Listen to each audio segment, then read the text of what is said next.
අද අපි කතා කරන්න යන්නේ කූලන්ට් ටෙම්පරේචර් සෙන්සර් එක ගැන. මේ සෙන්සර් එකෙන් කරන කාර්යය තමයි එන්ජින් එකේ කූලන්ට් වල උෂ්ණත්වය මැනලා ECU එකට දැනුම් දෙන එක.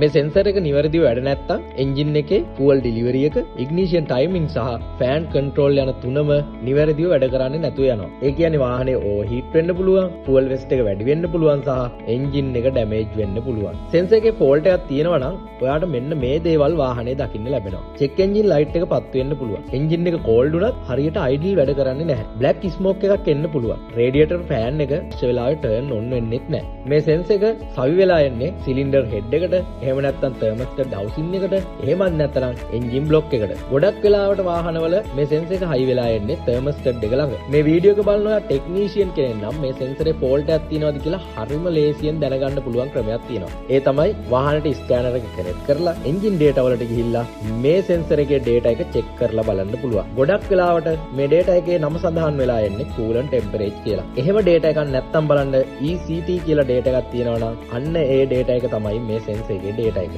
ඔයා ගාව ස්කෑනර් එකක් නැත්තම් ඒත් මේ සෙන්සර් එක චෙක් කරගන්න ක්‍රමයක් තියෙනවා. මල්ටිමීටරය අරගෙන රෙසිස්ටන්ට් චෙක් කරන්න සෙන්සර් එකේ. අනිවාර්යෙන් උෂ්ණත්වය වැඩි වෙද්දී සෙන්සර් එකේ රෙසිස්ටන්ට් එක ඩවුන් වෙන්න ඕනේ. එහෙනම් මේ වගේ තවත් වටින වීඩියෝ එකකින් හම්බෙමු. ලයික් එකක් දාලා මාව ෆලෝ කරලා තියාගන්න. ඔයාට මේ වීඩියෝ වටිනවා කියලා හිතෙනවා නම් ඔයාගේ අනිත් යාළුවන්ටත් බලන්න ෂෙයා කරන්න.